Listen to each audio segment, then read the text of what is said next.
Las opiniones emitidas en este programa son responsabilidad de sus panelistas e invitados y no reflejan la posición de esa empresa.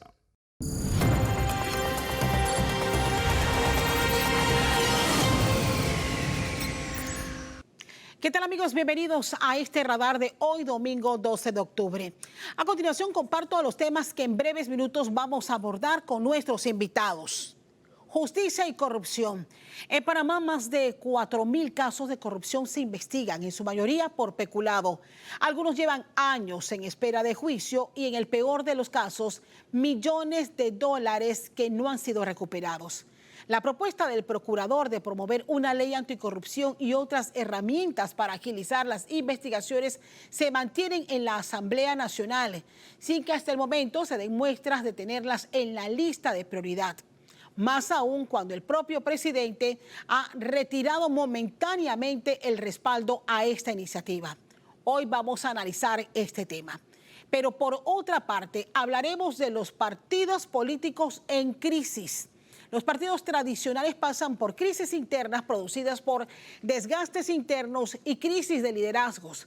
Próximamente se inician los procesos para renovar sus juntas directivas. Pero ¿qué cambios tienen que sufrir?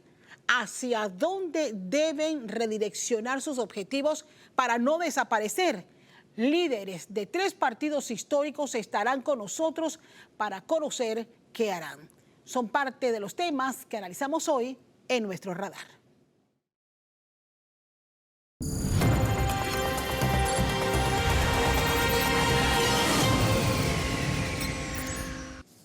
Reiteramos los buenos días y, como siempre, gracias por acompañarnos en este radar de esta mañana de domingo 12 de octubre. Su servidora Castalia Pascual, como siempre, acompañándoles, y quiero ya darle la bienvenida a nuestros invitados en este primer bloque al que hemos denominado Justicia y Corrupción. Ya se encuentran con nosotros Olga Dovaldía de la Fundación Libertad Ciudadana. Olga, como siempre, un gusto tenerte y gracias por estos minutos de análisis. Y se suma a este primer bloque el diputado Luis Duque, diputado de la bancada de Vamos y miembro de la Comisión de Gobierno de la Asamblea Nacional. Se han hecho los esfuerzos por traer algunas herramientas propuestas principalmente por el Procurador General de la Nación de una ley anticorrupción y otras modificaciones a nuestro Código Penal.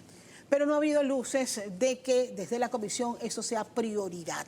Quiero empezar con usted, diputado, y conocer cuántas propuestas que buscan de alguna manera combatir la corrupción han llegado ya a la Asamblea Nacional y en qué etapa se encuentran. Sí, mira, muchas gracias, Castalia, por la oportunidad. Buenos días, Olga, y a toda la gente que nos está observando. Miren, dentro de la Comisión de Gobierno hay más de 98 proyectos de ley presentados en diferentes materias. La coalición Vamos específicamente ha presentado alrededor de 41 proyectos de ley esta legislatura, este periodo, que lamentablemente se han tenido que volver a presentar porque el periodo pasado fue totalmente improductivo y como no avanzaron en el periodo pasado, tenemos que presentarla en este para poder continuarla. 41 propuestas donde la mayoría en su esencia combaten o buscan combatir la corrupción, que no permitir que las investigaciones de corrupción terminen porque tienen un tiempo de terminación, como la no prescripción del delito de anticorrupción, la ley antibotella y el segundo round, que fue presentado por mi persona y el diputado Lenín Ulate, para combatir también la corrupción, que es proteger a los denunciantes de corrupción, porque hoy, lamentablemente, como han podido evidenciar, un proyecto de ley que fue presentado por el diputado Bloise murió en el Pleno en segundo debate. Lo hemos vuelto a traer a la vida, pero esta vez ajustándole algunas cosas para que no existan excusas por parte de la gente de poder avanzar estos proyectos. Son proyectos que vienen a atender el problema que por décadas ha estado entre el top 3 de los problemas más importantes para los panameños, que es la corrupción. Ahora bien, ¿y por qué no avanzan? Tenemos que entender algo. La Comisión de Gobierno prioriza los proyectos basados en lo que el presidente de la comisión organiza en el orden del día. ¿Qué sucede? Si el presidente de la comisión no coloca los proyectos en el orden del día, no se debate. Y eso es lo que ha estado sucediendo. ¿Qué sucede? ¿Ustedes no lo exigen como el resto de la comisión? Nosotros le exigimos, nosotros hemos tenido este diálogo, porque yo creo que dialogar no daña a nadie. Hemos conversado con el diputado, en este caso el diputado Camacho, pidiéndole que priorice los proyectos de ley que nosotros le hemos colocado como prioritarios dentro de la bancada para que podamos avanzar, y dentro de esos también extra hemos añadido el de Procurador General de la Nación. Sin embargo, no hemos visto la total voluntad de parte del diputado. Sí les tengo que decir que hace 2 o 3 semanas atrás, el diputado sí colocó el proyecto de ley antibotellas para ser prohijado y se prohijó, pero ahora está en un primer debate, seguimos estando ahí esperando.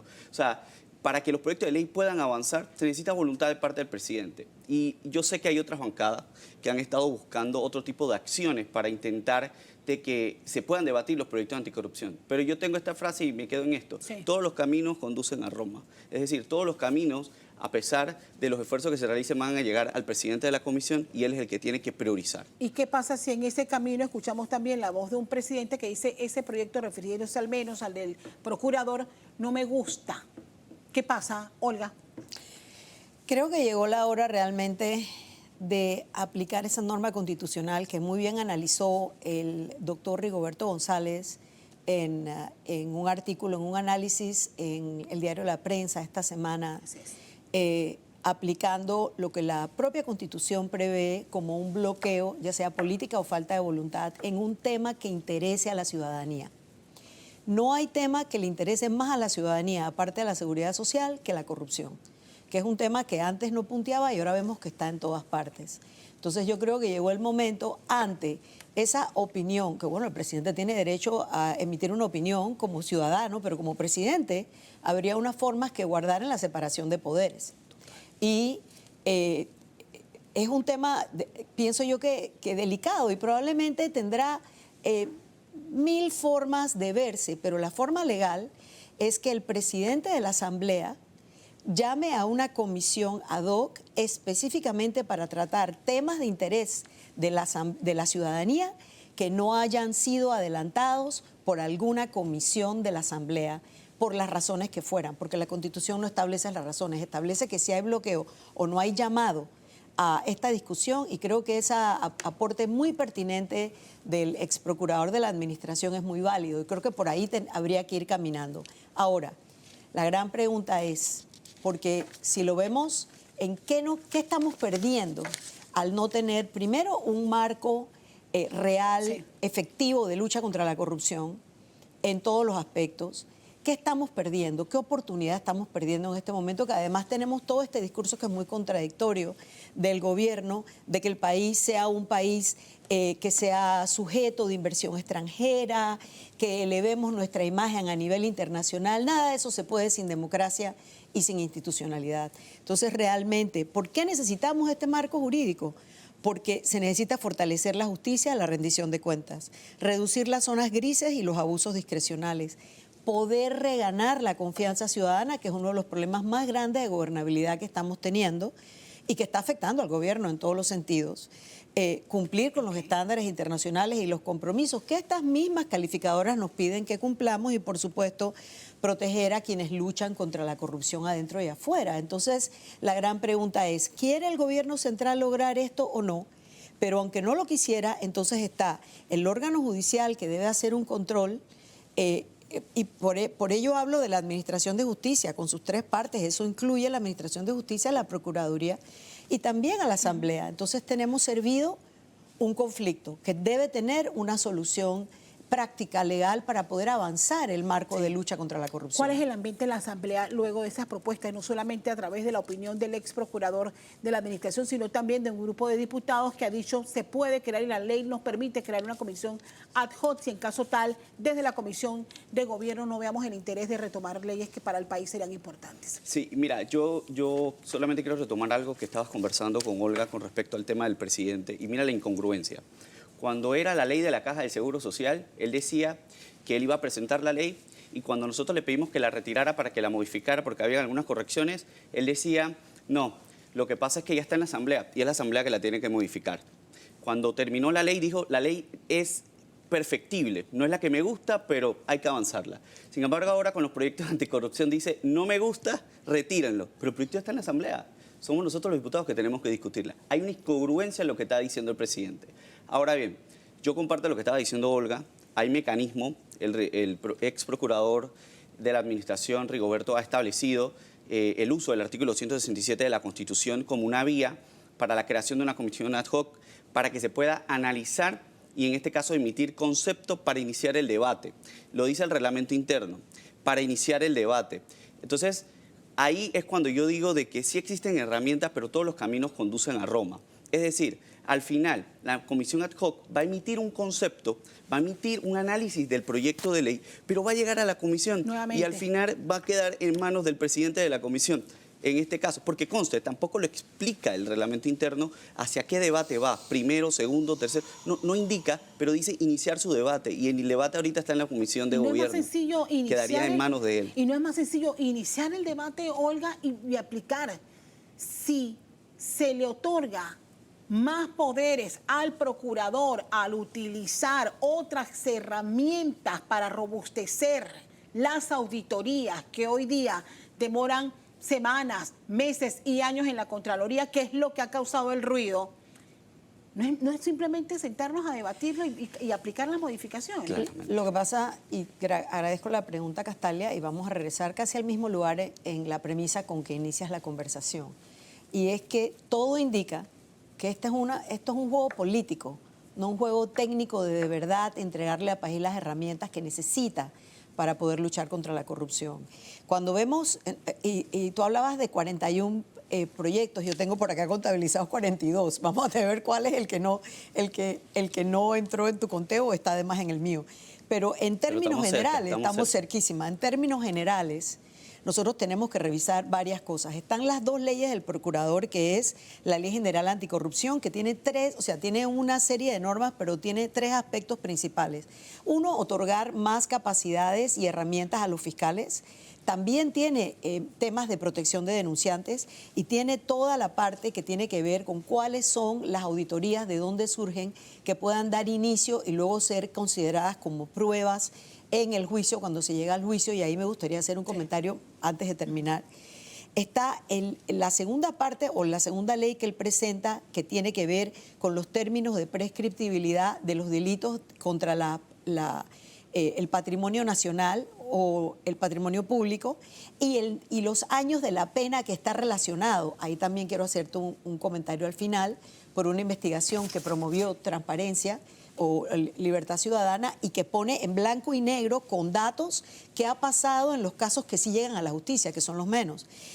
La protección de denunciantes en todas sus formas, las declaraciones patrimoniales y de intereses, porque eso genera, que también está empantanada después de haber sido aprobada en un primer debate, que también generaría acciones de transparencia preventiva al enriquecimiento ilícito, que también está contemplada en la ley del procurador como un instrumento de lucha contra la corrupción generalizado.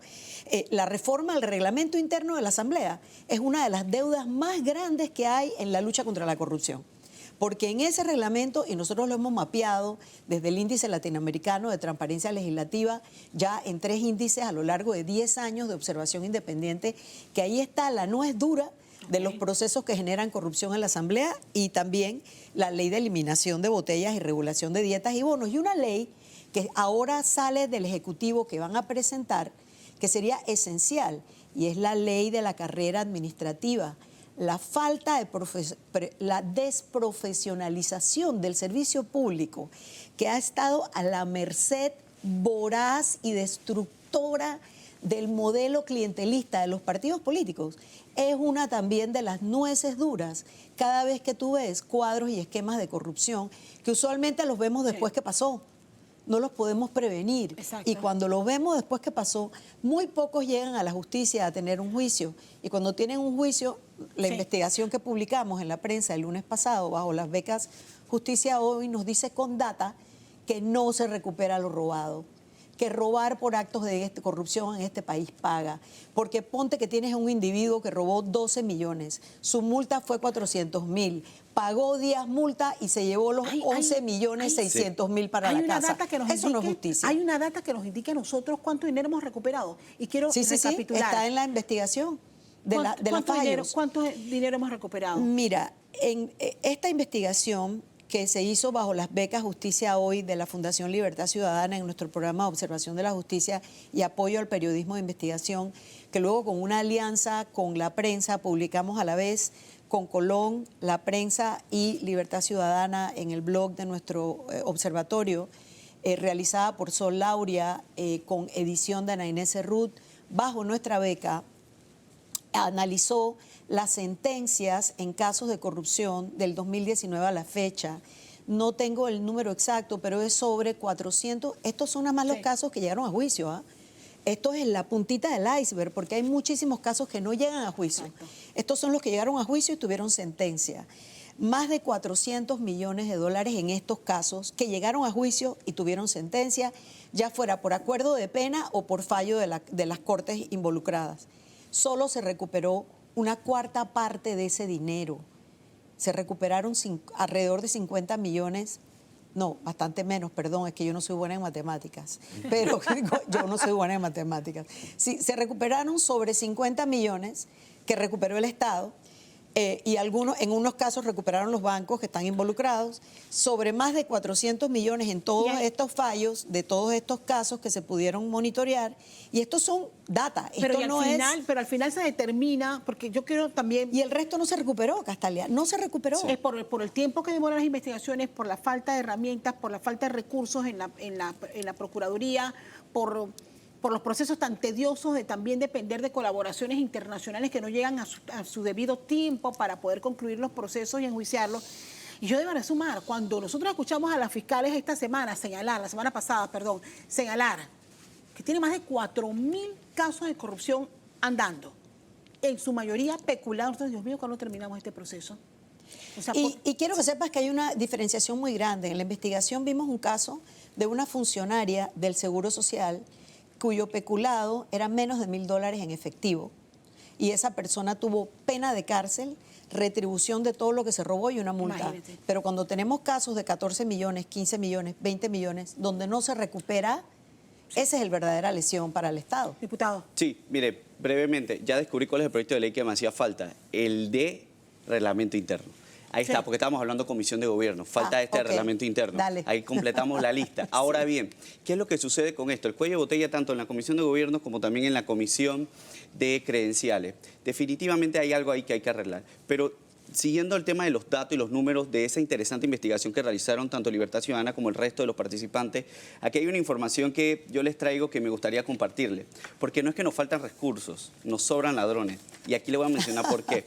Miren, en el mayor caso de corrupción de Panamá, que se lleva en el caso de Odebrecht, en los Estados Unidos se llevó a los hermanos Martinelli, Sí. donde se les condenaron por 3 años, donde por temas de lavado de dinero se les reportaron alrededor de 28 millones de dólares. Estados Unidos logró recuperar el 70% de ese dinero.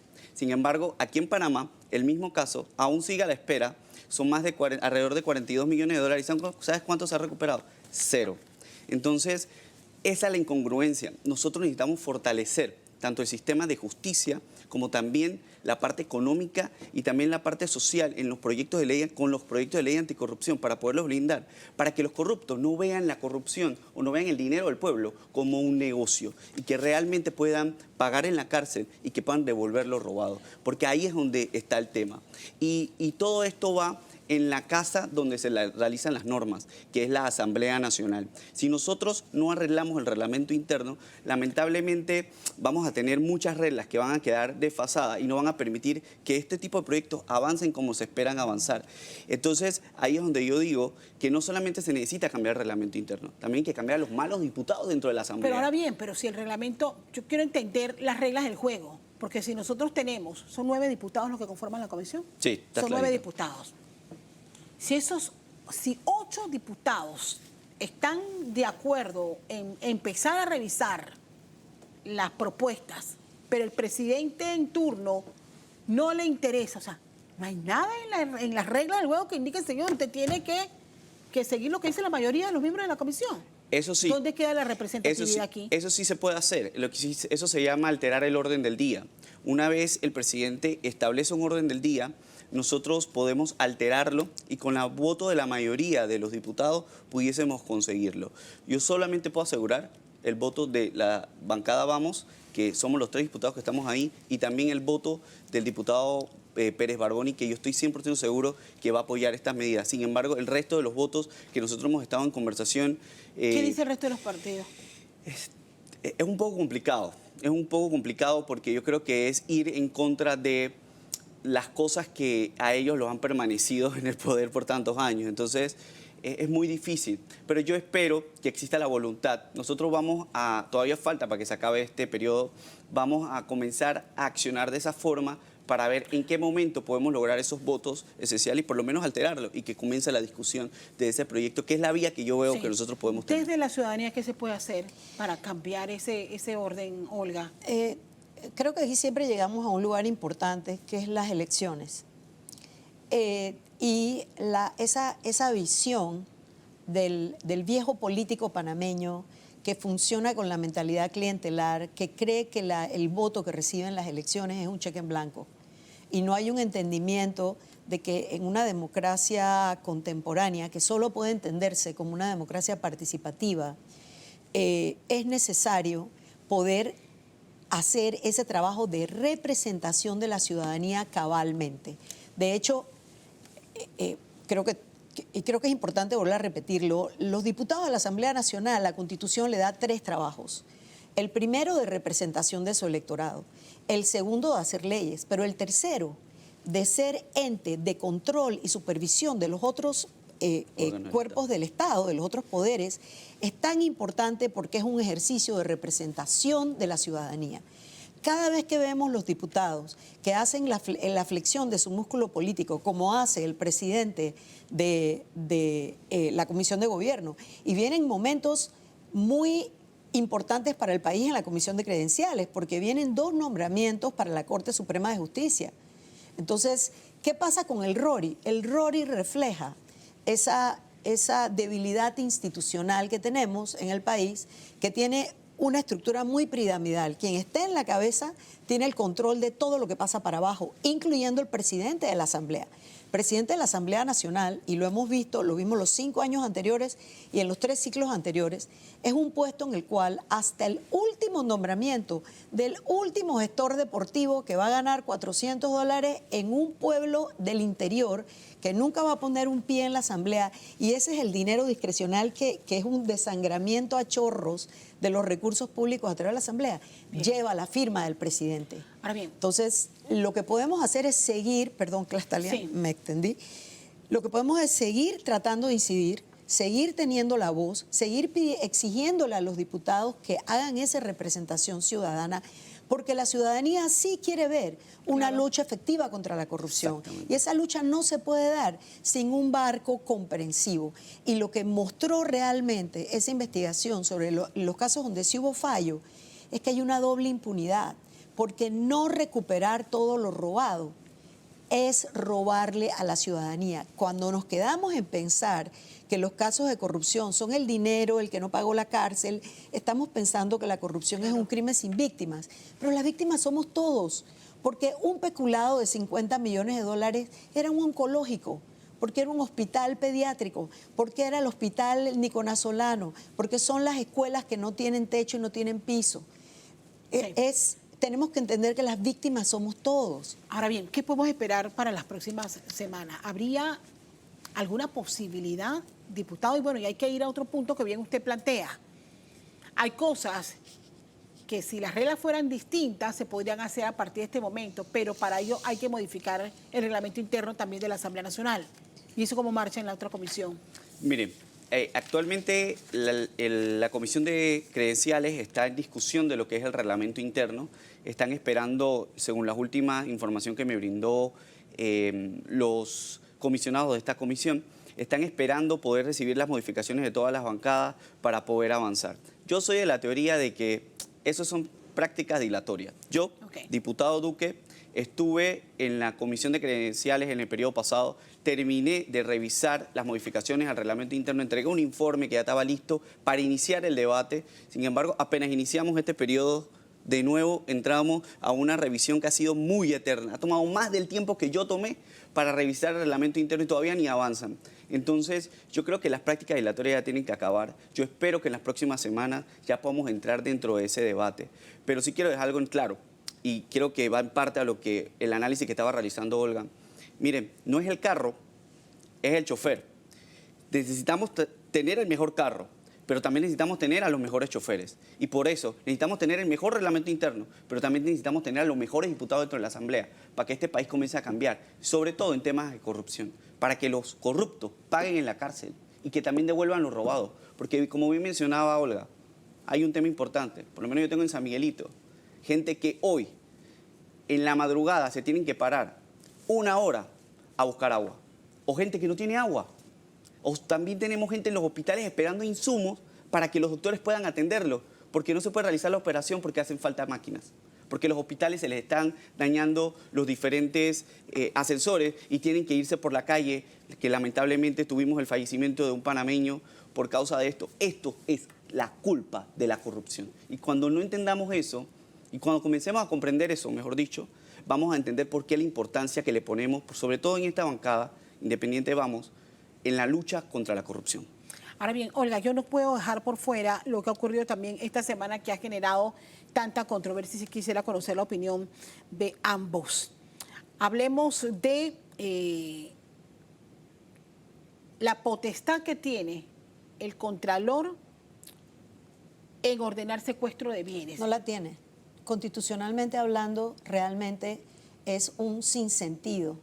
Y casual, qué bueno que me lo preguntas porque pensaba decirte que había 2 temas que es importante mirar. El primero sobre el RORI, sobre el reglamento interno de la Asamblea. Nuevamente, no hay que inventar la rueda. Existen unos estándares internacionales de transparencia parlamentaria que tienen unos mínimos en cuanto a rendición de cuentas y transparencia y gestión interna de los parlamentos que Panamá bien pudiera, y nosotros hemos hecho el comparativo y lo hemos puesto pues lo hicimos por cierto, en el gobierno anterior con Juan Diego y con Gabriel Silva y Vázquez, los diputados independientes, y con Ana Matilde Gómez en la administración todavía la anterior, y además Panamá es parte, por cierto, de la red de Parlamento Abierto sin nunca haber aplicado ni los términos ni la hoja de ruta para realmente que el Parlamento pase a eso. O sea que existen unos estándares, no hay que inventar la rueda. Y segundo, ¿qué pasa cuando uno piensa que la lucha contra la corrupción, que es un tema importantísimo a la democracia del país y a la separación de poderes, se va a hacer violentando la institucionalidad? Hay un dicho por ahí que viene del gran escritor Franz Kafka que dice, el que mira profundamente al abismo, que tenga cuidado porque el abismo lo va a mirar de vuelta. Pensar que desde la institucionalidad se va a pelear la corrupción, pero al mismo tiempo violentando es que esto viene desde los tiempos de los tiranos, es decir, de la declaración de independencia de los Estados Unidos, y perdón que me voy para atrás, y hasta de la Primera República Francesa, que es que tú necesitas un tercer poder, el judicial, que declare la orden de temas como secuestros. Un solo ente de control como es la Contraloría, que tiene que estar haciendo su trabajo efectivamente, y ya vimos lo que nos ha pasado en el país con 3 administraciones con contralores cómplices en lugar de agentes independientes, pero estos nuevos suprapoderes abrogados a sí mismos a través de una resolución, ese es un tema que solamente debe ser por Constitución y por ley. Un ente solito no puede generar una ley, y menos una ley que viola el debido proceso y la separación de poderes. Y que conste, tú te das cuenta de lo que hemos trabajado desde Libertad Ciudadana por 30 años, todos los predecesores de la Fundación y yo que tengo 8 años aquí, que yo te diga, sí, yo quiero ver un contralor que hace su trabajo, pero si va a hacer su trabajo rompiendo la separación de poderes, vamos a llegar a ese lugar donde estamos poniendo en peligro la gobernanza democrática. Su consideración de esto último que les he Mira, preguntado. yo creo que Olga lo ha resumido todo súper perfecto, pero yo solamente quiero añadir algo. Básicamente estamos creando un superpoderoso, un superpoderoso para querer tener control de las otras instituciones dentro del Estado. Y esto es delicado. ¿Por qué? Porque lo vimos el 1 de julio en la instalación de la Asamblea. ¿Qué hacía el Contralor ahí? ¿Qué hacía el Contralor en la Asamblea? Ese día en la instalación. Hay cierto mecanismo de poder. Si le estamos dando más poder, ¿qué usted cree que va a seguir sucediendo? Vamos a tener un Contralor que es el que va a estar agarrando y utilizando su poder para querer controlar o coaccionar a los otros diputados para poder obtener cierta ventaja política. Esas son parte de las desventajas que nosotros vemos y como bien menciona Olga, esto es un tema inconstitucional, yo no lo veo correcto y vuelvo y repito, la Contraloría está aquí para fiscalizar, para revisar. Sin embargo, cuando ya se le da otro tipo de atribución, le estamos dando facultades que no les corresponden a este órgano a esta institución, y al final terminamos brindándole poderes a quien no debe tener poderes, nada más herramientas de fiscalización para aportar al Ministerio Público, en todo caso, para que investigue y haga las acciones pertinentes. Voy a pedir sus breves conclusiones de hacia dónde debemos ir en esta etapa en que los primeros pasos se han dado, en que sabemos que hay un problema para avanzar dentro de la Asamblea Nacional. Olga, ¿qué podemos esperar o qué esperan ustedes de la Asamblea para las próximas semanas y el futuro de estas normas que allí reposan? 42, que son las que han sumado hasta este momento. Sí, creo que es muy importante volver a repetir que el cuerpo legislativo se tiene que deber a la base que lo eligió. Y todas las encuestas te indican la importancia que para la ciudadanía tiene la lucha contra la corrupción.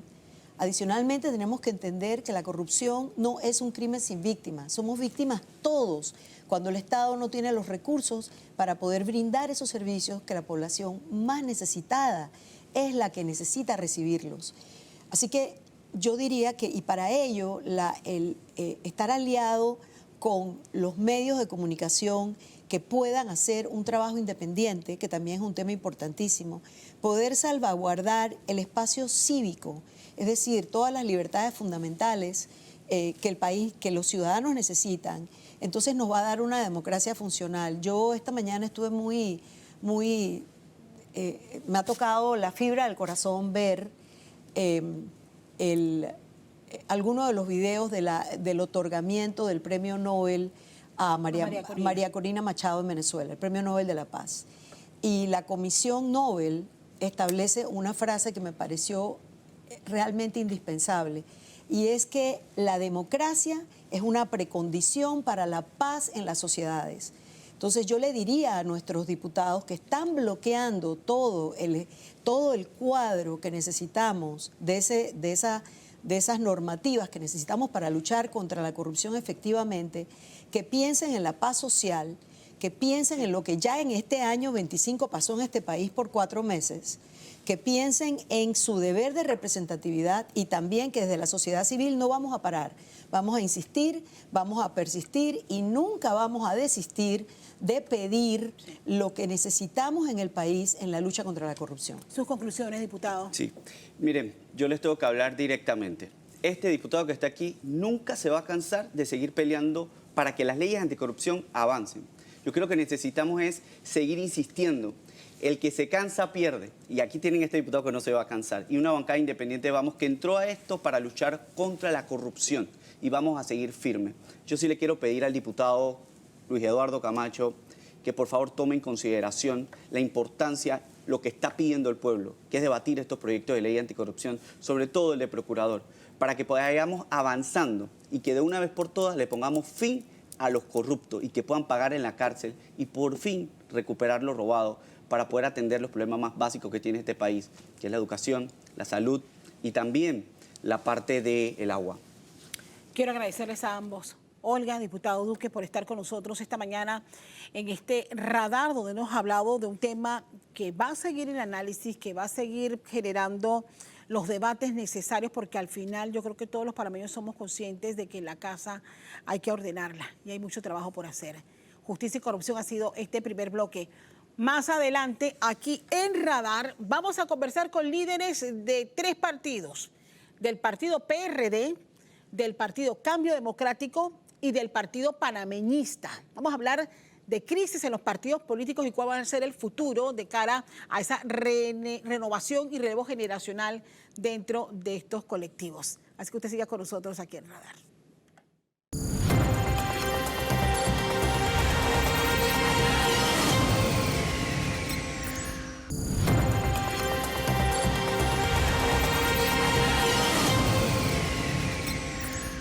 Estamos de regreso y gracias por seguir con nosotros en Radar esta mañana de domingo 12 de octubre. Tal como lo hemos avanzado, bueno, hoy me acompañan representantes de 3 partidos tradicionales con muchísima trayectoria que han tenido la oportunidad de gobernar el país en varias ocasiones. Yo quiero agradecer hoy la presencia de José Isabel Blandón, presidente del Partido Panameñista. José, qué gusto tenerte como siempre y gracias por tu tiempo. A la orden siempre. Ana Giselle Rosas, exdiputada, hoy día exsecretaria de la Mujer del Partido Cambio Democrático. Ana Giselle. Muchas gracias, Bienvenida. Castalia. Buenos Se días. suma a esta mesa Ricardo Torres, también exdiputado, y él es subsecretario del PRD. Le agradezco muchísimo el tiempo. Muchas gracias, Catalina. En las últimas semanas, hemos escuchado las noticias de que los partidos políticos, entre ellos el panameñismo y el Partido Revolucionario Democrático, han empezado a hacer los primeros esfuerzos por un proceso de renovación y escogencia de nuevas juntas directivas. En medio de crisis internas, ya lo ha hecho anteriormente porque ha definido su nueva junta directiva el Partido Cambio Democrático. Pero en este radar quiero en esta ocasión hacer un análisis de lo que estuviese pasando y también conocer cómo de ustedes, desde lo interno de sus partidos, evalúan la situación. ¿Hay una verdadera crisis dentro de los partidos tradicionales? Voy a empezar con ustedes, señor Blandón. Sin lugar a dudas, yo creo que hay una crisis de la representatividad de los partidos políticos, quizás más sentida a nivel de los partidos tradicionales, pero en general yo creo que todos los partidos están atravesando por algún nivel de crisis ante los retos que nos presenta la realidad del uso de la tecnología, las redes sociales. Todo eso ha cambiado mucho la manera en que el ciudadano se relaciona con el Estado y el papel que jugamos los partidos como intermediarios entre ciudadano y gobierno. En el caso del panameñismo, al igual que en el caso del PRD, coincidimos hasta en la fecha. El 23 de noviembre vamos a tener, en el caso del PRD, una renovación parcial, en el caso del panameñismo es una renovación total, tanto de la Junta Directiva como de los directores nacionales del partido. Ayer sábado empezó el periodo de postulaciones en el caso nuestro y termina el próximo miércoles 15 de octubre. Ahí ya sabremos quiénes van a presentar su aspiración para presidir el partido en una directiva que es transitoria. Desde el noviembre, cuando se elija, hasta el primer semestre del 2027. En el caso del PRD, señor Torres. Sí, nosotros también desde el Partido Revolucionario Democrático el 23 de noviembre vamos a celebrar las elecciones a través del directorio. Son 300 miembros del directorio que van a escoger las 5 plazas vacantes de donde se renunciaron para que puedan completar los 10 miembros del CEN. Estas plazas son de secretario general, primero y segundo subsecretario, primer vicepresidente y segundo vicepresidente y sexto subsecretario. ¿Qué ha pasado después de estas elecciones perdidas? Correcto. Y Mire, la crisis que esto ha generado al interno del PRD. La crisis a lo interno del PRD y al interno de todos los partidos políticos, definitivamente nosotros en nombre del Partido Revolucionario Democrático y de forma muy responsable, Catalia, tenemos que manifestar que la falta de liderazgo ha permitido que muchas corrientes políticas se dispersen y desmiembren el Partido Revolucionario Democrático. Por eso usted vio que en las elecciones pasadas tuvimos prácticamente tres PRD compitiendo a la presidencia general de la República, y si hubiésemos sumado esos tres caudales de votos de esos tres participantes, prácticamente no hubiésemos ganado la elección, pero sí hubiéramos quedado de segundo. Pero lo importante es ganar una elección, no quedar de segundo, de tercero o cuarto. Lo que yo hago es un llamado, Catalia, a los que van a competir el 23 de noviembre, es que seamos sumamente respetuosos, porque al final vamos a tener que trabajar en armonía y en equidad para llevar al partido a un puerto seguro y llevarlo al Congreso en el 2027, donde de forma nominal debemos escoger entonces al nuevo CEN que va a llevarnos a la organización de las elecciones del 2029. Las cosas no han sido fáciles tampoco en Cambio Democrático. Todos fuimos testigos de la fragmentación de este partido y de la situación tan difícil que estuvieron ustedes, donde al final estuvieron enfrentados con un candidato que representaba a un partido que salió precisamente de Cambio Democrático. Exacto. ¿Cómo están las cosas al interno de CD? Bueno, la ventaja que tenemos nosotros frente a los otros partidos es que ya nosotros superamos el proceso de renovación. El año pasado escogimos a una nueva junta directiva. La presidenta actual es Yanibel Ábrego, con una junta directiva que debo reiterar y me enorgullece confirmar que está conformada por la mitad de mujeres políticas. Es una junta directiva en paridad. Tenemos a la única mujer presidenta de partidos políticos en estos momentos. Y yo creo que eso lo tenemos que ver como una gran oportunidad, Castalia. La ciudadanía está buscando opciones de liderazgos nuevos, de liderazgos frescos. Nosotros estamos trabajando mucho con las mujeres a nivel nacional, con la juventud, con las personas con discapacidad. Entonces, ya teniendo una hoja de ruta clara, una nueva directiva, y con la oportunidad de acercarnos a nuestra membresía, a organizarnos desde ya, a planificar desde ya. Estamos solamente a 3 años de las elecciones del 2029. Eso siento que es una ventaja y que tenemos que aprovecharla. En ese sentido, ya este año hemos realizado distintas actividades de capacitación, de formación a nivel nacional. Hemos estado con los líderes de Panamá, estuvimos en Coclé con Mujeres y Juventud, estuvimos en Chiriquí, en Colón. Y la presidenta de nuestro partido también ha estado muy de cerca trabajando con las autoridades locales.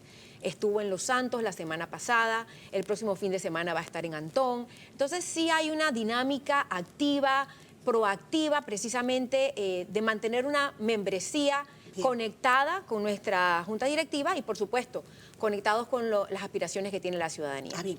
¿Por qué los partidos políticos están apostando a las mismas figuras? ¿Qué ha pasado con ese relevo generacional? Y lo digo por lo que ha ocurrido. ¿A qué obedece ese fenómeno? Al menos es lo que nosotros estamos viendo desde acá. ¿Qué ha pasado con las nuevas generaciones de los partidos? Empiezo con usted. Sí, ¿Qué ha mire, pasado en el PRD donde hemos visto? Yo soy producto de un relevo generacional. Mi militancia desde la juventud me ha permitido escalar en las diferentes posiciones del partido y llegar a ser miembro del Consejo Ejecutivo Nacional, ¿verdad? Pero eso, ¿por qué se dio? Por la oportunidad y por la militancia de atrevernos a competir. En el PRD nada se regala. En el PRD todas las posiciones se ganan con votos.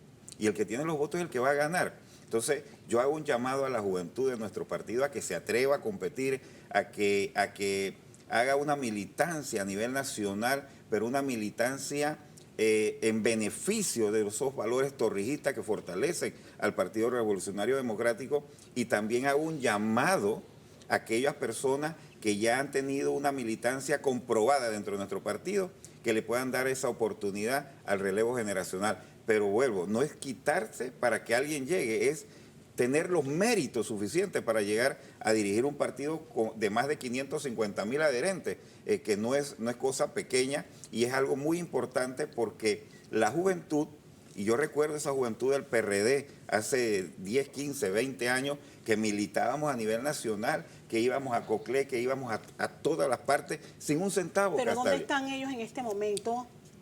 Porque vemos las mismas figuras al frente del partido y vemos a las mismas figuras aspirando a estar en la dirigencia del partido. Y hago el llamado, hay que atreverse a aspirar. Yo me atreví a aspirar a ser miembro del Consejo Ejecutivo Nacional y yo no formaba parte ni de un grupo ni del otro, simplemente caminé, hice mi trabajo y los dos grupos, recibí grupos, tanto de Resistencia ese entonces como el llamado San Felipe, pero porque nos atrevimos. Y yo hago ese llamado a la juventud a que se atreva a competir, a que se atreva a participar y demostrar que en verdad quieren ser el relevo generacional de nuestro partido. Ahora bien, ¿hay un distanciamiento de la cúpula de los partidos con el resto de la sociedad o con el resto de la membresía? Uno ha escuchado a lo largo, durante campaña, uno ha escuchado a la gente de a pie de los partidos decir que quienes estaban ahí al frente no los representaba. ¿Por qué ha ocurrido eso a su juicio? Y creo que igual pasó a lo interno del partido panameñista.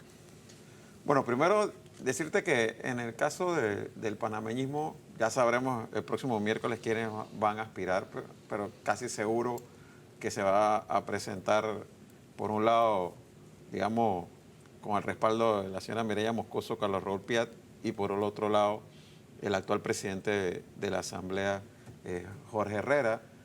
Ambos son figuras que ya tienen una trayectoria dentro del partido. Digamos, Piat es más del pasado porque él fue secretario general cuando Mireya era la presidenta del partido. Jorge es el actual vicepresidente del partido, pero hacia abajo hay muchos jóvenes participando y aspirando. Nosotros tenemos en la actual Junta Directiva a Panchito Obrea, que es diputado, y él cuando llegó a la directiva del partido tenía 27 años. O sea que eso tampoco es así como que a los partidos les cerramos la puerta a los jóvenes. Que hay una crisis de credibilidad y legitimidad hacia los partidos, especialmente hacia los partidos tradicionales, totalmente. Y porque nosotros tenemos que ajustarnos, reitero, a las nuevas realidades de que con el celular La intermediación entre la gente ya varió. Antes la gente dependía del partido para tener una relación con el gobierno. Ahora la gente le chatea directamente hasta el presidente de la República. Entonces aquí hay una situación en la que todavía la política no se ha sabido ajustar a esa realidad. Y quizás lo han podido hacer mejor los de movimientos independientes porque no tienen la rigidez de los partidos políticos, porque nosotros tenemos que pasar por un proceso de inscripción, aprobar unos estatutos, ir a aprobar una junta directiva. Acá en un movimiento independiente, el que lo formó es el que decide todo y no tiene que pasar por ninguna de esas formalidades. Pero ahora bien, cada uno de los partidos aquí representados han tenido su oportunidad de gobernar. Y cada gobierno ha tenido un nivel de desencanto en el electorado, con escándalos de corrupción incluidos, por la falta de credibilidad en el liderazgo de no solamente quienes dirigen estos partidos, sino los que en su momento han tenido la oportunidad de gobernar. ¿Qué análisis han hecho ustedes de cómo recuperar esa confianza del electorado en los partidos tradicionales representados en esta mesa? Quiero empezar contigo, Ana Giselle. Mira, es importante, Castalia, entender la aspiración que tiene la ciudadanía de quienes los representan. Y por supuesto, el estar en un partido político es un vehículo para llegar a esa representación. En el caso de Cambio Democrático, nosotros reconocemos que la rendición de cuentas, la transparencia es fundamental. Yo, por ejemplo, te puedo mencionar desde la Secretaría de la Mujer, somos la única secretaría que no es un documento, aquí los traigo porque siempre los presento como una carta de referencia. Tenemos una rendición de cuentas transparente de las actividades que realizamos con nuestros miembros. Y eso ha faltado en términos generales con los partidos políticos. No necesariamente, como tú lo mencionabas, la membresía está anuente de qué está pasando dentro del partido. Y es ahí donde, en esa oportunidad de ese recorrido nacional, de esa cercanía, que no sea a través de mecanismos burocráticos o que tenga que mandar una nota o que tenga que pedir una cita, sino que nuestra dirigencia esté directamente trabajando con nuestras autoridades locales, con nuestros miembros, en conexión inclusive con otros miembros de otros partidos políticos, porque eso también siento que nos ha faltado. La dinámica entre nosotros mismos para apostar, para trabajar por el país. Y eso ha generado... la esencia misma del partido, en el caso de ustedes, por ejemplo, de Cambio Democrático, surgieron otros movimientos políticos. Sí, surgieron dos partidos, el Partido Alianza y el Partido Realizando Metas, surgieron del Partido Cambio Democrático. ¿Y eso a raíz de ese fraccionamiento, de esa falta de comunicación, de esa lucha por el liderazgo y el poder, en donde, reitero, tal vez nos faltó más diálogo. Tú mencionabas todo el fraccionamiento que nosotros vivimos y las divisiones en la última contienda electoral, en donde definitivamente tenemos que reconocer que nos faltó diálogo. Nos faltó entre nosotros mismos ponernos de acuerdo. Y yo creo que esa es una oportunidad, porque es una lección aprendida y es parte de la visión distinta que trae esta nueva junta directiva y en donde yo reconozco, siendo parte tal vez de ese grupo que en algún momento no formó parte de esas decisiones, es necesario que participemos todos y es el llamado que hacemos a todos los cambios democráticos, independientemente de qué fracción o a qué grupo apoyabas. Este es el momento de cerrar filas por el partido y de trabajar en unidad. Los partidos son pluralistas, permiten las distintas líneas de pensamiento, pero tenemos que estar dentro del partido, ejerciendo esa opinión, ejerciendo nuestra postura y nuestras propuestas para entonces definir ese rumbo que en unidad nos lleve a poder ganar las elecciones en el 2029. En el caso del partido PRD, usted inició esta conversación, señor Torres, señalando que en las últimas elecciones, por ejemplo, esa división quedó evidenciada con que habían candidatos, y me refiero específicamente a la figura del señor Martín Torrijos, que hoy día empieza un movimiento político distinto o distante al PRD. ¿Cuánto impactará eso, los planes que ustedes tienen de cara a las próximas elecciones? Lo cierto y hago referencia de que ninguna elección se parece a la otra. Todas las elecciones son diferentes y el proceso que va a desarrollar Martín Torrijos, no sé si es un movimiento o un partido nuevo, bueno, él tendrá que vender la esperanza para conformar ese partido político o esa coalición, no sé qué va a hacer.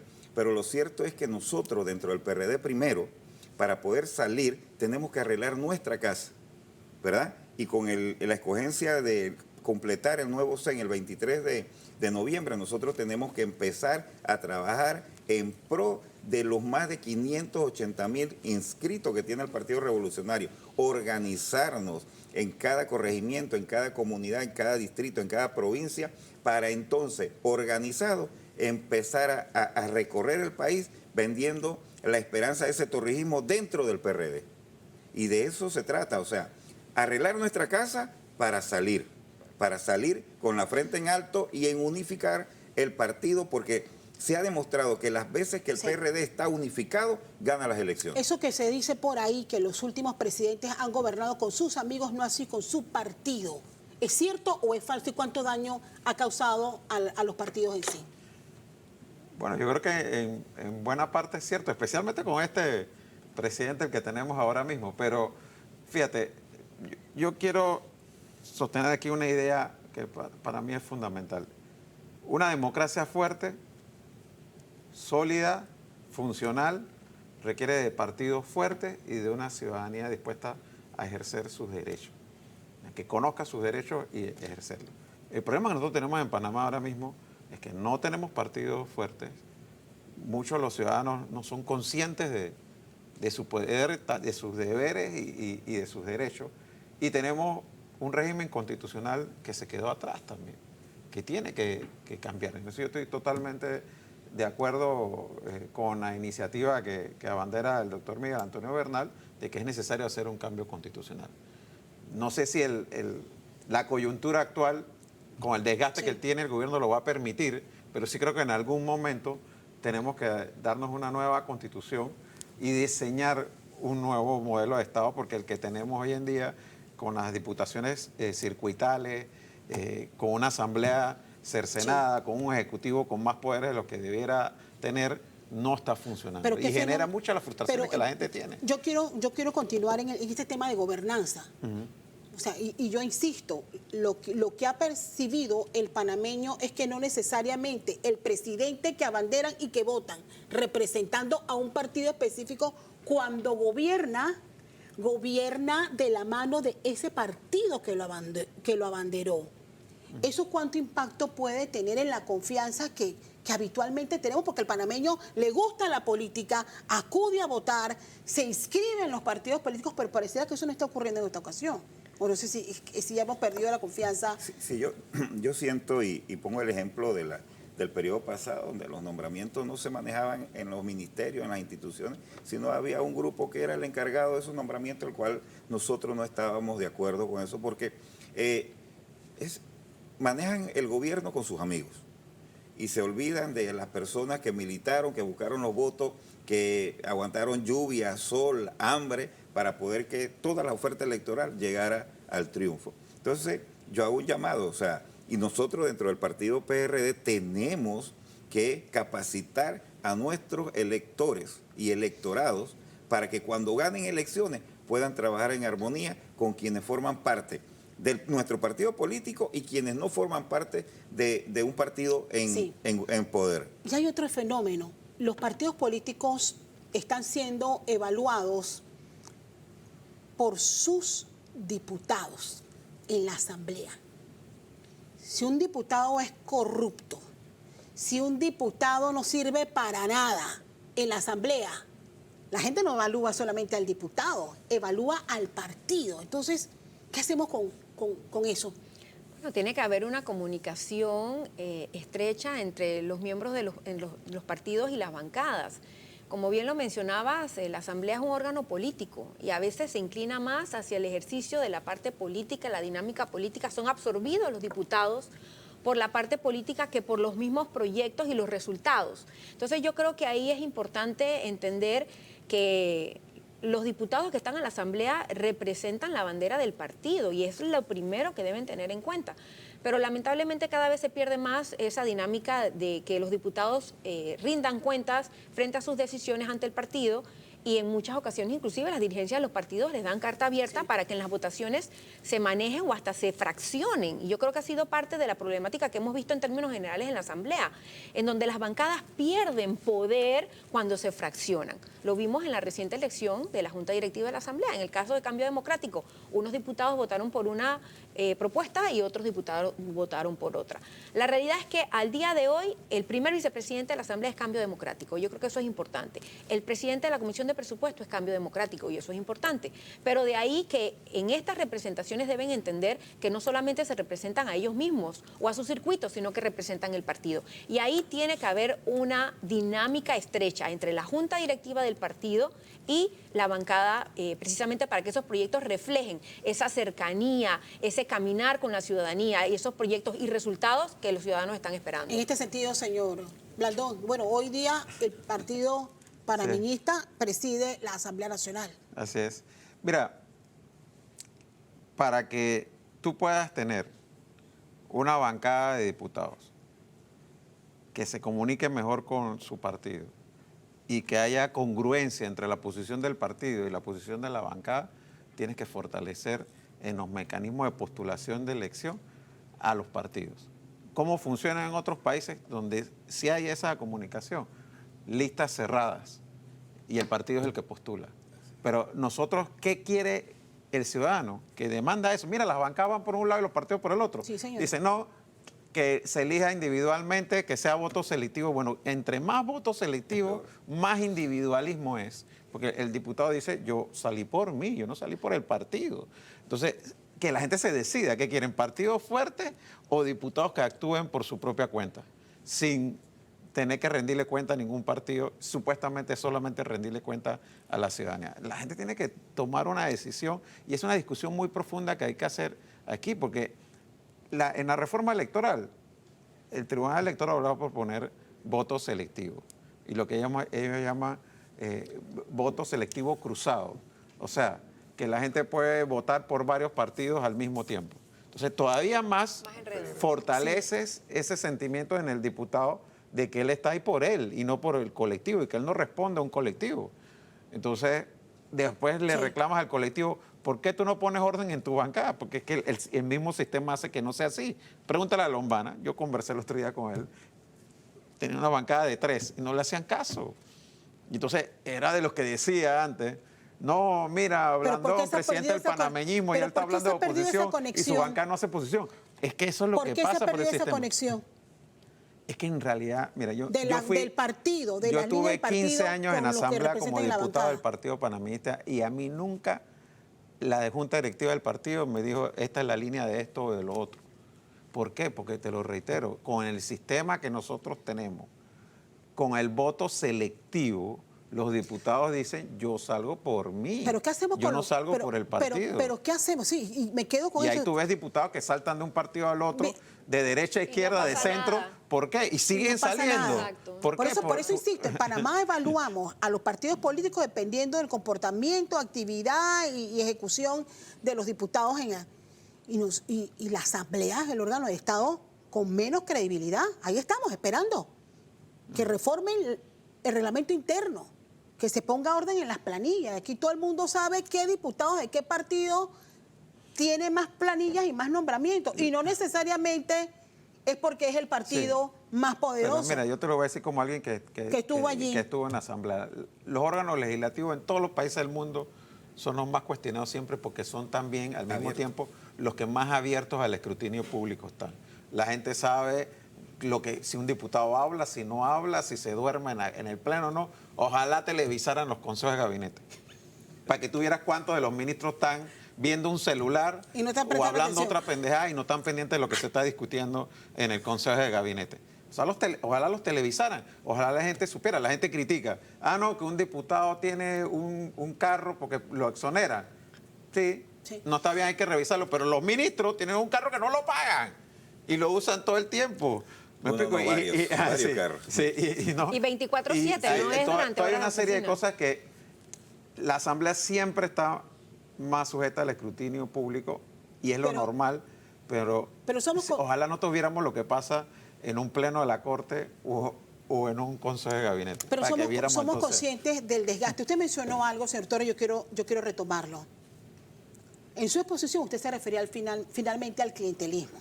Con lo que usted dijo, yo concluyo que buena parte de la situación tan crítica por la que atraviesan los partidos políticos es porque el clientelismo llevó a los presidentes a rodearse de sus amigos y no de los que hicieron campaña con él o a los que él nombra como ministro. ¿Por qué? Yo creo que aquí no hay que ser experto para saber que al final, mientras nosotros tengamos financiamientos pagados, privados, cada presidente tiene que devolver el favor. ¿Cómo acabamos con eso? Bueno, casualmente aquí José Blandón y mi persona formamos parte de la mesa de reformas electorales y creo que vamos a discutir eso en el quinto bloque para cerrar esa reforma y miren que yo quiero felicitar a los 14 miembros que tienen derecho a voz y voto porque de una u otra forma nos estamos poniendo de acuerdo. Nos estamos poniendo de acuerdo también para que el Tribunal Electoral no pueda legislar bajo decreto, porque a veces el Tribunal Electoral ha legislado bajo decreto y le ha permitido a muchos que actúen en elecciones cuando no tienen ese derecho para actuar. ¿Verdad? Entonces, en las reformas electorales estamos viendo minuciosamente, artículo por artículo, del anteproyecto que se va a presentar en el Pleno de la Asamblea, donde son los legisladores, los diputados, que tienen que discutirlo y aprobar las reformas electorales. ¿Son en las reformas que se pueden cambiar varias distorsiones que tenemos hoy? Mira, ¿Es en la reforma o es un cambio? La reforma puede mejorar un poco un sistema que ya está obsoleto, en mi juicio. O sea, el cambio tiene que ser a nivel constitucional. Y te reitero, diputados que se elijan por circuitos, que son circunscripciones pequeñas, son diputados que están más proclives, más inclinados al clientelismo, porque salen con pocos votos relativamente, y esos votos los consiguen mucho, digamos, un voto cautivo a través de contratos, de becas, de bolsas de comida, de materiales de construcción. ¿Y quién da todo eso? El Ejecutivo. Entonces, por eso muchas veces tú llegas allá a la Asamblea y entonces tú quieres reelegirte y tú comienzas a trabajar con el Ejecutivo, seas de oposición o seas de gobierno. No te quieres pelear con el Ejecutivo. Entonces, ese es el sistema que tenemos. Mira, ahí salieron varios diputados independientes. Tú no lo ves ahora todos los días con el ministro tal, en cuestión, todo lo mismo que criticaban antes. Entonces, el sistema está mal, el sistema es el que tiene que cambiar y el sistema lo cambiamos desde la Constitución. Hay que educar también más al ciudadano, Castalia. Yo siento que esa es una importante función que el Tribunal Electoral también debe tener. Hemos sido muy tibios en crear esta conciencia. Tú hablabas de responsabilidades, derechos y obligaciones. O sea, el ciudadano también tiene derechos y también tiene obligaciones.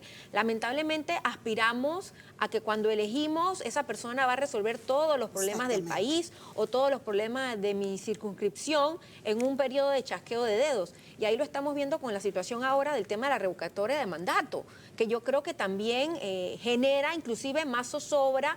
Aquí debemos involucrar a que el ciudadano sea responsable por su voto, y su voto es por 5 años.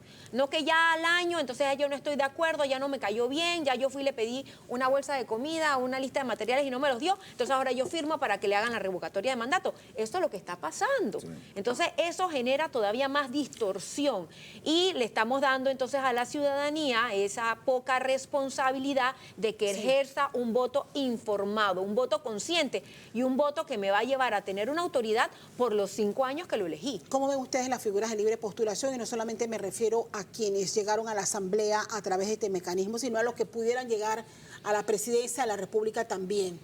¿No lo ven como un peligro para los partidos tradicionales? Mira, yo creo en la libre competencia y la posibilidad de la libre postulación nos obliga a los partidos a renovarnos, a hacer la autocrítica, a tratar de mejorar para atraer el voto ciudadano. Sin embargo, también creo, y es parte de lo que se está discutiendo en la Comisión de Reformas Electorales, que cuando tú organizas un grupo de ciudadanos con el propósito de llegar al poder y de gobernar, eso es un partido político. Aunque no lo quieras llamar así, es un partido político. Y lo que debe ocurrir es que todo aquel que desee organizarse como un partido político lo haga y que no a través de subterfugios permitidos por el Tribunal Electoral a través de decreto, se presente en las mismas condiciones de un partido, sin pasar por todo lo que nos exigen a los partidos políticos, porque si no, entonces no constituyamos partidos políticos, vámonos a recoger firmas coyunturalmente para una elección, sin un estatuto, sin una junta directiva, sin una supervisión del Tribunal Electoral, y vámonos a y al jugar final, todo. y al final reciben sin una un plan, cantidad de y sin un dinero. plan de gobierno, Sí, exacto. Blandón, porque ese es el punto importante. Allá vamos. Se surgen movimientos en donde el objetivo es ganar la elección, pero no tienen detrás un plan de gobierno, una filosofía, una idea clara de hacia dónde van. Entonces lo estamos viendo en este grupo, en esta coalición que se formó coyunturalmente para lograr una X cantidad de postulaciones o una cantidad de escaños en la Asamblea, pero a la hora de presentar una postura frente al país, No la tienen. no la tienen. Y al final reciben un caudal, una cantidad de dinero que muchos dicen, bueno, vamos a donársela a la Senacid o vamos a donársela a X. Es un proselitismo con plata del Estado, ¿verdad? Entonces nosotros hacemos ese llamado a que el tribunal no pueda legislar por decreto y hacer las cosas como no van a fortalecer la democracia. Blandón dijo algo bien positivo. La democracia se fortalece con los partidos políticos. Y los partidos políticos tenemos que jugar nuestro rol. Y nuestro rol dentro del Partido Revolucionario Democrático es organizarnos, conversar, llevar la fiesta en paz para llevar una campaña electoral para el 2029, ganarla. ¿Cuánta membresía tiene hoy día el panameñismo?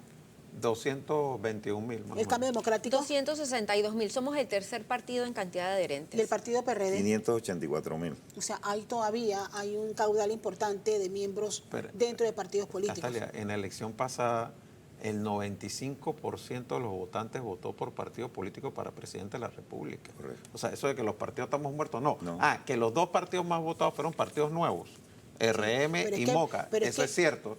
Pero votaron por partidos, no votaron por candidaturas independientes No, a presidente de la República. Y es Esa interesante realidad. ver que Ajá. Panamá, el 50% de la población está inscrita en un partido político, a diferencia de los países vecinos, Colombia o Costa Rica, en donde no superan el 10% de la población. Entonces, sí es importante entender por qué te inscribes en un partido político y entender que no es que me inscribo en el partido de Blandón, o en el partido de Ana Giselle, o en el partido de Torres, sino que tienes un compromiso de mantenerte activo dentro de las tomas de decisiones de estos partidos políticos. Quiero sus conclusiones enfocados en, a su juicio, cuál es el principal desafío que ustedes tienen dentro de sus partidos y como parte de la comunidad política y parte de esta democracia, como bien usted lo señalaba, porque los partidos son parte importante de Claro. nuestra democracia. Empiezo con usted, señor Blandón. Bueno, entender que la renovación no es poner simplemente caras nuevas. La renovación es cambiar la forma de hacer política tanto al interno del partido como hacia el país, y también hacer una discusión a lo interno de en qué quiere el partido. Y buscar, para mí la unidad tiene que ser unidad en función de que compartimos una visión de país y un plan de Estado para el país, no una unidad pegada con saliva de que cada uno piensa una cosa distinta, pero estamos aquí juntos porque estamos bajo la misma bandera. Eso no es unidad. Unidad es si coincidimos en la meta que tenemos para el país. Señor Torres. Sí, mira, lo importante de los partidos políticos, y en el caso del Partido Revolucionario Democrático, es entender que si hablamos mal de nuestra propia gente, no vamos a llegar a puerto seguro. Y yo hago un llamado, y como lo dije anteriormente, hago un llamado a quienes están aspirando a las 5 posiciones del CEN, que no hablen mal de sus compañeros, que vendan sus propuestas, porque al final nos necesitamos todos, nos necesitamos para organizarnos, para venderle al país esperanza de un futuro mejor, para llevar a las elecciones del 2029 organizado de forma monolítica y alcanzar la victoria. Termino con sus conclusiones, Ana Bueno, en Giselle. el caso nuestro, nosotros ya hemos renovado nuestra junta directiva y estamos trabajando en esa organización, planificación y en la unidad, en ese proyecto hacia el 2029 que nos permita asegurar respuestas y resultados para la ciudadanía. Me quedo con estas conclusiones y les agradezco a los tres venir a compartir con nosotros la visión de cada uno de los partidos políticos aquí representados: panameñismo, PRD, Cambio Democrático. 23 de noviembre es la cita en que ambos partidos renuevan sus filas en el liderazgo de estos colectivos, y bueno, vamos a ver los proyectos con los que venga Cambio Democrático. De verdad, gracias por acompañarnos. Siempre Vamos un a ir a la pausa, pero aquí ha estado pendiente un politólogo con el cual vamos a hacer el análisis de lo que han planteado los representantes de estos partidos aquí. Es como, vamos a hacer el diagnóstico, vamos a ver si conseguimos la cura y sacamos la receta, a ver cómo lo Ya te componemos. decía, diagnóstico, no autopsia. Vamos a la pausa, en breve regresamos con más de Nuestro Radar.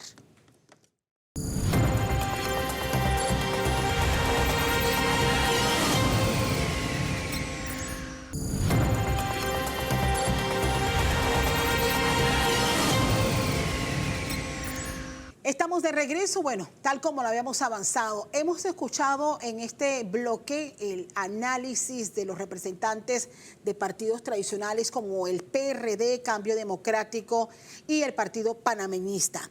Se suma a esta hora a Radar Harry Brown, politólogo del Centro Internacional de Estudios Políticos y Sociales. Harry, te agradezco porque has estado allí escuchando a nuestros invitados y la idea es hacer junto a tu persona el análisis de la situación actual de los partidos políticos. Ya los has escuchado, cada quien reconoce que hay una fragmentación, que hay una crisis, que hay una falta de credibilidad. ¿Qué ha pasado desde el análisis que ustedes hacen con los partidos políticos tradicionales en estos últimos años? Gracias, Castalia. Ha sido una conversación muy interesante y reveladora también. Pero yo quisiera poner un poco las cosas en perspectiva. Mira, me voy a echar muy para atrás. Cuando surgieron los partidos políticos por allá por el siglo XVII, siempre fueron organizaciones muy cuestionadas y en alguna medida incomprendidas, porque se ha leído que fragmentan a la sociedad y que velan por sus intereses. Pero al mismo tiempo ellos tienen una función en democracia que es muy importante, y eso se dijo aquí en la mesa. Los partidos políticos son centrales para la democracia porque también integran la gran diversidad de voces que hay en las sociedades. Y esa es una doble función compleja, complicada, que no hace ninguna otra institución. Ellos hablaron también, se habló de la crisis, y yo creo que esa crisis, entre comillas, tiene como dos partes. Estamos en un momento muy especial que son los meses o el año anterior a las elecciones. Y los tres partidos que estaban aquí sentados perdieron las elecciones del 2024. Y eso está muy estudiado. Todas las organizaciones partidistas que pierden las elecciones sufren una gran presión de su militancia para renovar la dirigencia. Incluso la señora Ana Giselle dijo que ellos ya renovaron. No, yo me atrevo a pensar que dentro del partido, después de haber perdido, también hay ese tipo de presión. Es más evidente en el PRD y en el Partido Panameñista. Han llegado de distintas maneras a plantear elecciones, pero tiene que ver con eso. Los miembros del partido dicen, mira, una de tus misiones es que ganemos elecciones, no lo has logrado en esta elección, necesitamos una renovación.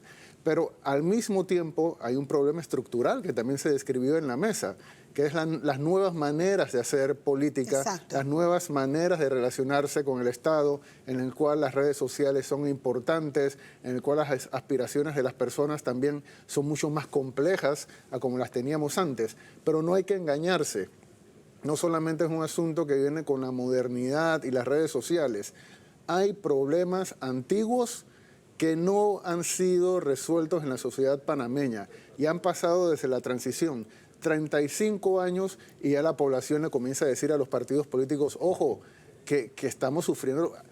Panamá lo ha hecho bastante bien en términos generales comparado con la región, pero hay problemas que no han sido resueltos. Y son precisamente, según las encuestas del CIEPS, las personas que tienen menos bienestar en la sociedad panameña y la juventud que no tienen lazos, digamos, históricos con estas organizaciones, quienes hacen el cuestionamiento más fuerte a los partidos políticos, entendiendo que han sido los grandes responsables de construir todo lo bueno y también todo lo malo del sistema político panameño. Individualmente, cada uno de los partidos representados en ese panel enfrenta las mismas crisis o tienen sus particularidades. ¿Cuáles a tu juicio serán las particularidades de cada uno? PRD, Cambio Democrático y Panameñismo. Tiene sus particularidades porque estamos primero hablando de partidos, bueno, en el caso del PRD y el Partido Panameñista son partidos bastante longevos, sobre todo el Partido Panameñista, su historia se remonta casi que al primer cuarto del siglo pasado.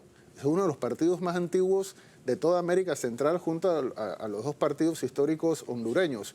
Y el PRD también, desde la década de surgieron a finales de la década de los 70. Son partidos antiguos y el Partido Cambio Democrático es un poco más joven. En 1998 se fundó, así que son problemas distintos desde ese punto de vista. Okay. Pero también digamos, son partidos que se parecen mucho históricamente. Eso es una de las críticas de los problemas que tiene el sistema político panameño. El sistema de partidos no están reflejando la diversidad de la sociedad panameña, y lo pudimos ver en la conversación que te dije que fue muy reveladora, no solamente por lo que dijeron, sino también por lo que no dijeron y lo que pudimos ver. Ellos se ponen de acuerdo muy fácilmente, y eso está bien. Es bueno que en la sociedad panameña no haya encono, no haya peleas, que haya capacidad de diálogo, pero también necesitamos que sean más diversos. Se parecen demasiado, necesitamos que haya un poco más de discusión para reflejar precisamente las discusiones que hay en la sociedad panameña. Y cuando tú dices se parecen demasiado, ¿en qué cosas puntuales se parecen? Que al final pareciéramos que estuviésemos viendo una misma propuesta. Claro, ideológicamente, eso también lo hemos medido a través de encuestas. Todos se mueven en el centro derecha, no son partidos extremistas, eso también es una buena noticia, pero el modelo económico que promueven es muy parecido. También el tipo de política social, la manera en que lo entienden, son muy parecidas.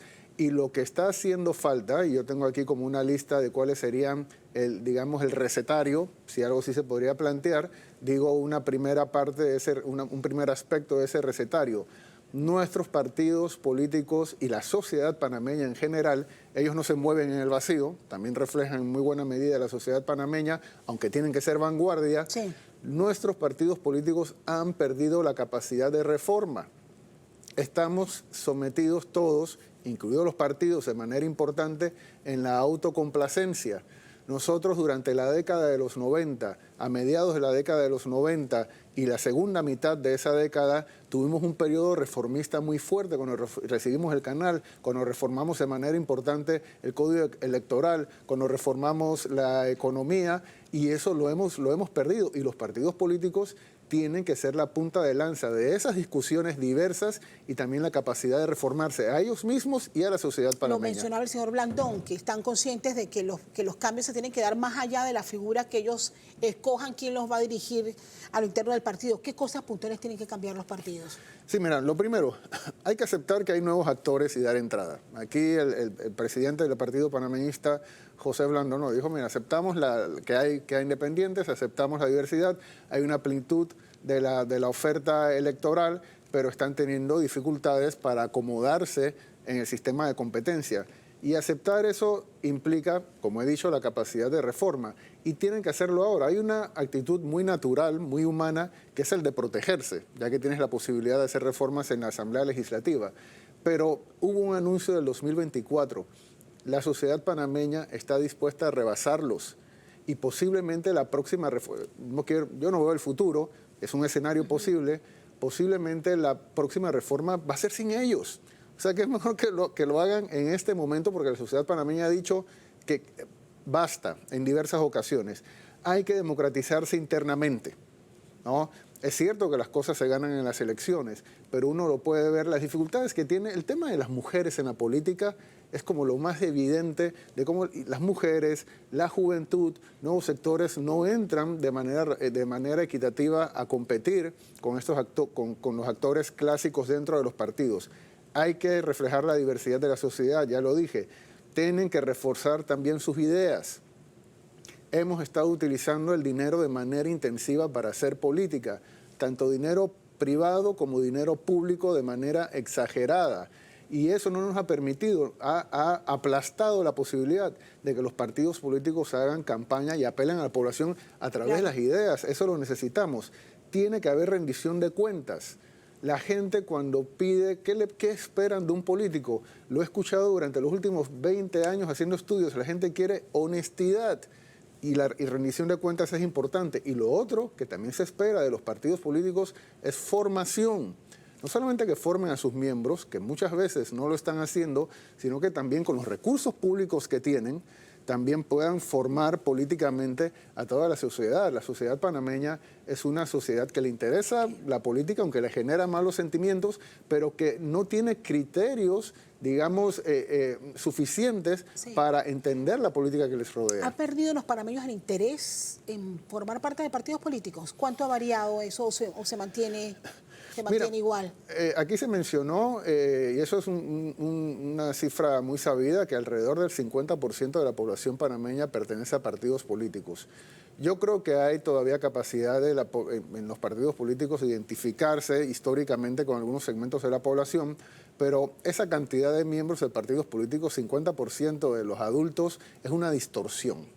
Eso no es normal y muy probablemente esa distorsión viene de las relaciones clientelares que establecen los partidos políticos con la sociedad panameña. Entonces sí, nos inscribimos, pero aparentemente no lo hacemos por las razones correctas. ¿Las hacemos movidos por el clientelismo? Muy posiblemente una gran cantidad de miembros de los partidos se mueven por razones clientelares. Lo podemos ver en las primarias. O sea, la población, los mismos miembros de los partidos se movilizan internamente a través de relaciones clientelares. Eso es un secreto a voces. Bien, otro de los temas abordados fue la gobernanza y aquel fenómeno de las últimas administraciones en que la percepción es de que el presidente en turno no necesariamente gobierna con los miembros del partido que los lleva al poder, sino con otro grupo de personas que causa una especie de ruptura también dentro de esas estructuras. Eso está muy relacionado con el financiamiento de la política. Eso pasa en todos los países, pasa también en Panamá, que los donantes de campaña condicionan entonces el ejercicio de gobierno, sobre todo en el órgano ejecutivo, y también tenemos que reconocer, y esto se dice menos, es un fenómeno centroamericano, que la política panameña es también bastante patrimonialista. Hay clanes familiares, hay socios, hay amigos que participan en el gobierno y eso le hace daño a los partidos políticos porque son quienes ponen la cara para pedir los votos y rápidamente cuando alguna propuesta electoral partidista gana la elección, lo que hace el partido político es convertirse casi en agencia de empleo que sirve como puente entre la población que necesita un trabajo, que necesita acceso incluso acceso a veces pensamos en los más pobres, pero también las capas medias, sí. Capas medias altas, lo que buscan es contratos. El partido político se convierte en esa mediación, como agencia de empleo he dicho, con el grupo que está en el poder, en el órgano ejecutivo. Esa es una tendencia centroamericana sobre todo. Al final, ¿cuáles son los principales desafíos que tienen los partidos políticos en Panamá hoy día, tomando en cuenta también la fuerza que habría tomado en este último periodo las figuras de libre postulación?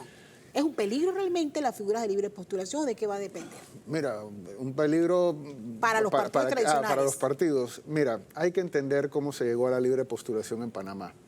Nosotros hemos tenido un sistema de negociaciones que nos ha dado estabilidad, que viene desde la década de los 80 por lo menos, que ha generado unas normas electorales, que nos dio gobernabilidad durante la década de los 90, no todo ha sido malo, con ese sistema de alternancia que teníamos, que seguimos teniendo, que nos dio estabilidad política, que nos generó crecimiento, la posibilidad de tener crecimiento económico, pero que al mismo tiempo ha obstaculizado la entrada de nuevos actores.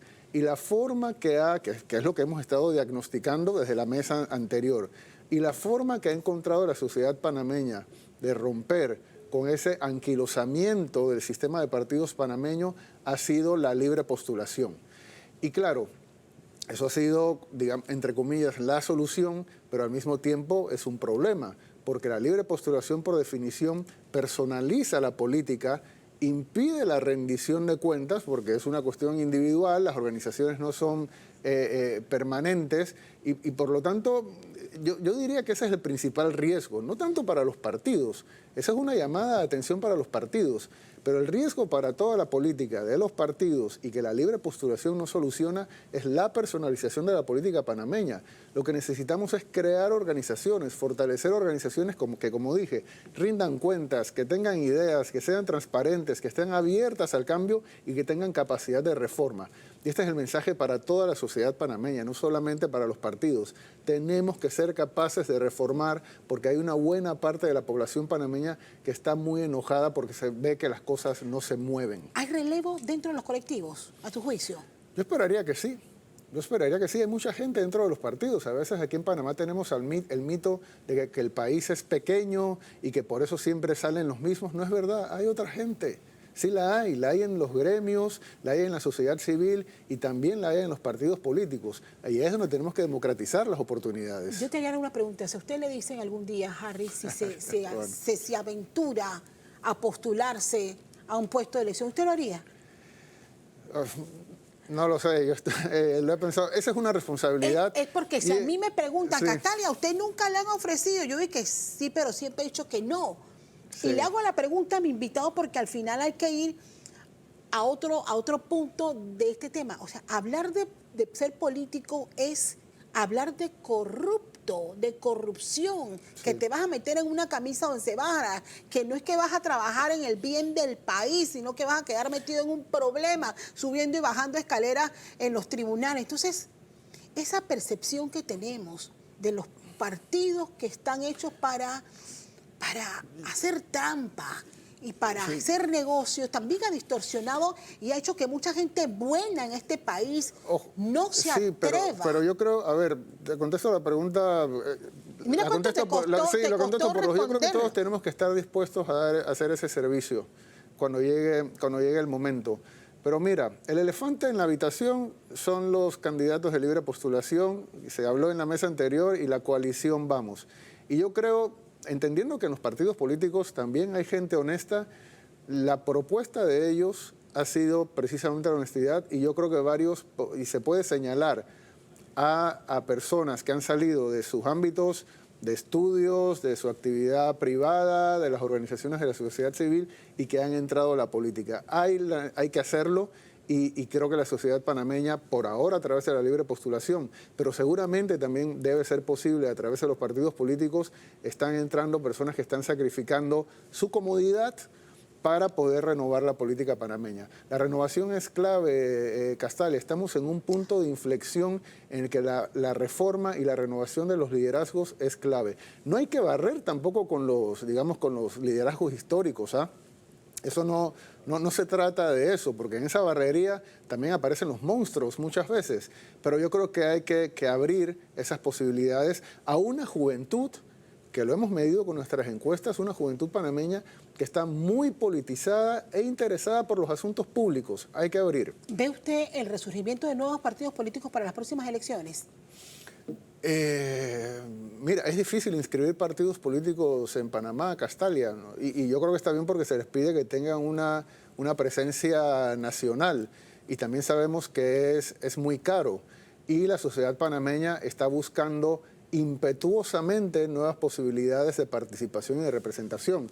El presidente del Partido Panameñista, Blandón, habló de la crisis de representación, y sí hemos podido ver en las últimas elecciones, en el comportamiento electoral, que en la elección del 19, en la elección del 2024, las cosas se están moviendo. Entonces siempre está abierta la posibilidad de que propuestas renovadoras, propuestas distintas de partidos políticos tengan una posibilidad en principio dentro de la sociedad panameña. En el caso del Cambio Democrático, y bien nos recordaba Ana Giselle, de Cambio Democrático, bueno, se fracturaron y han aparecido dos partidos, Alianza y el partido gobernante RM. ¿Qué pasará en las próximas elecciones con el partido gobernante y el partido Cambio Democrático, que en esencia al final, muchos decimos, bueno, al final son lo mismo? Eso me da una oportunidad para explicar cómo deberíamos releer la política panameña, porque esto ha cambiado mucho, a pesar de que algunos actores conocidos siguen allí. Nosotros teníamos una política organizada a través del Partido Panameñista y el PRD, pero lo que podemos ver es que la política hoy, primero se mencionó en la mesa anterior, los dos partidos que llegaron primero y segundo en la elección presidencial tienen menos de 5 años, para que veas el deseo de cambio que tiene la sociedad panameña. Pero al mismo tiempo, esos dos partidos jóvenes representan una fractura distinta a la que teníamos antes entre PRD y panameñistas. Por un lado está el martinelismo, de los partidos que has mencionado, Alianza, RM y Cambio Democrático, con tensiones, son parte del martinelismo. Y por el otro lado está lo que se agrupa como el sentimiento independiente, lo que en algún momento la politóloga argentina Marina Costa y yo llamamos el movimiento anticorrupción. Esas son las dos grandes fuerzas, y los otros partidos que en este momento podríamos llamarle partidos declinantes, el PRD y el Partido Panameñista, hasta que se levanten, eso es posible, esos partidos están encontrando dificultades para ubicarse en esa nueva fractura de la sociedad panameña. Independientes, martinelismo es básicamente el nuevo esquema de competencia que tenemos en Panamá. En esta ecuación, y no debo dejarnos por fuera, no hemos tenido la oportunidad, y te lo pregunto, Harry, de lo que ha pasado con los partidos, el partido Molirena, que también está haciendo su esfuerzo por renovarse, y el antiguo Estrella Verde. ¿Qué va a pasar con esos partidos que en su momento fueron descritos como partidos satélites, sí. Partidos bisagras? ¿Qué cosas puntuales ves va a pasar con estos dos partidos también? Es difícil saberlo porque sobre todo el Partido Popular ha tenido una tremenda capacidad de adaptación. Yo siempre he escuchado gente que los desahucia en cada una de las elecciones, pero siguen presentes.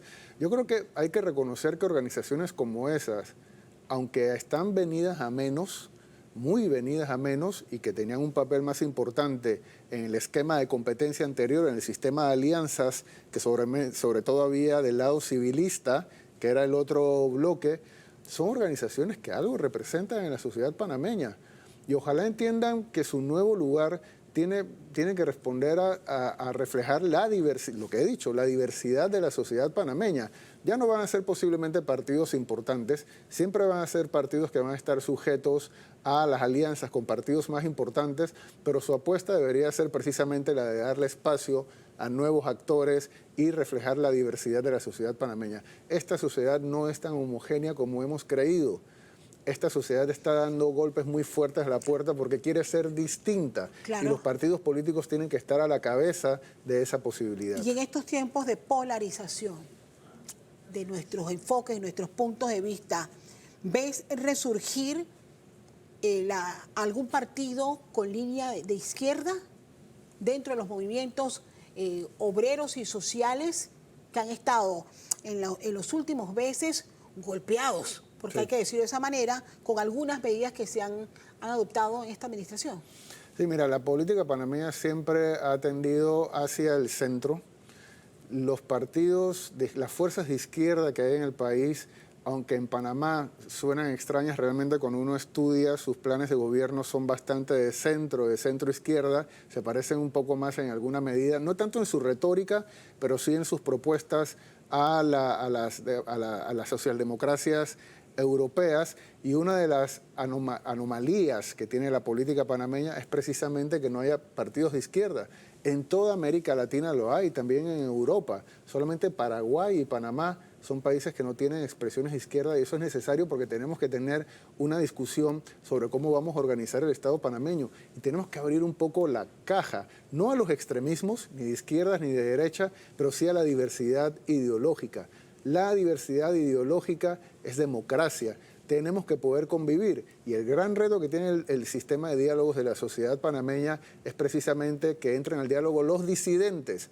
Nosotros nos hemos estado poniendo de acuerdo en los que ya estamos de acuerdo en lo básico, y ese es uno de los grandes retos de esta etapa del siglo XXI para la sociedad panameña. Te agradezco muchísimo, Harry, haberme acompañado en este análisis y evaluación del panel sobre el futuro de los partidos políticos tradicionales. Yo voy a ir a la pausa, pero voy a hacer hoy algo distinto. Voy a pedirle a Harry que se quede conmigo para el próximo bloque para que analicemos la inspiración de la caricatura de Hilda, que ha estado pendiente de nuestro programa y de lo que hemos analizado en este radar. Vamos a la pausa y ya regresamos.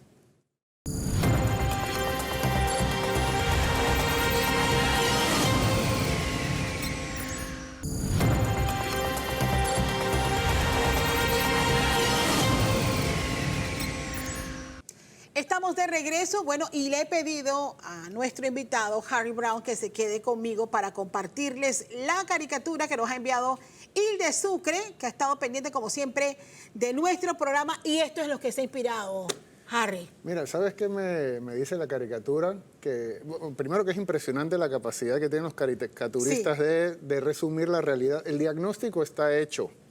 Yo creo que toda la sociedad, es poco metafórica, toda la sociedad sabe que hay un problema de credibilidad, se habló, y que estamos hablando de partidos políticos que la sociedad entiende como anquilosados. Y me ha hecho recordar una película que se llama Melancolía, en la que un meteorito se va acercando durante toda la película y no se puede evitar el desastre. Pues bueno, la sociedad panameña tiene la capacidad y los partidos políticos también de evitar ese evitarlo. desastre. Ahí Sí. está ese dinosaurio con cara de tristeza, está llorando un poco, muy preocupado porque lo que viene Sí. cayendo Tiene es corbatita, un meteorito de falta de credibilidad, inspirado en este bloque al que le hemos denominado partidos políticos en crisis. Hay mucho por hacer, de verdad, y creo que, mira, que al final, tú lo decías, los partidos políticos al final es la esencia de los panameños. Y ahí está la cantidad de gente que todavía, por alguna razón, se inscribe en algún partido político. Te agradezco que me hayas acompañado en el análisis también de la caricatura. Despido a Harry y yo me quedo entonces para compartir las conclusiones de nuestro programa. Comparto de inmediato nuestras conclusiones. En la Asamblea Nacional reposan 42 iniciativas que buscan combatir la corrupción. Su debate dependerá de la voluntad del presidente de la Comisión de Gobierno. Y aunque se menciona la posibilidad de crear una comisión ad hoc, lo que recomienden igualmente quedará en manos del presidente de la Comisión de Gobierno. Mientras esto se define, el Ministerio Público tendrá que seguir avanzando en los más de 4.000 expedientes por casos de corrupción, en su mayoría por peculado. Los millones robados a lo largo de los últimos años son muchos y es poco lo que se ha podido recuperar. Mientras los panameños ven pasar los escándalos sin que exista certeza de castigo. Por otra parte, los partidos políticos se preparan para renovar sus filas en medio de una grave crisis de confianza. Al final, tendrán que enfocarse no solamente en los cambios de figura, sino en un cambio profundo en la forma de hacer política. Hasta aquí nuestras conclusiones y nuestro programa. Como siempre, gracias por acompañarme y nos vemos el próximo domingo aquí en Radar.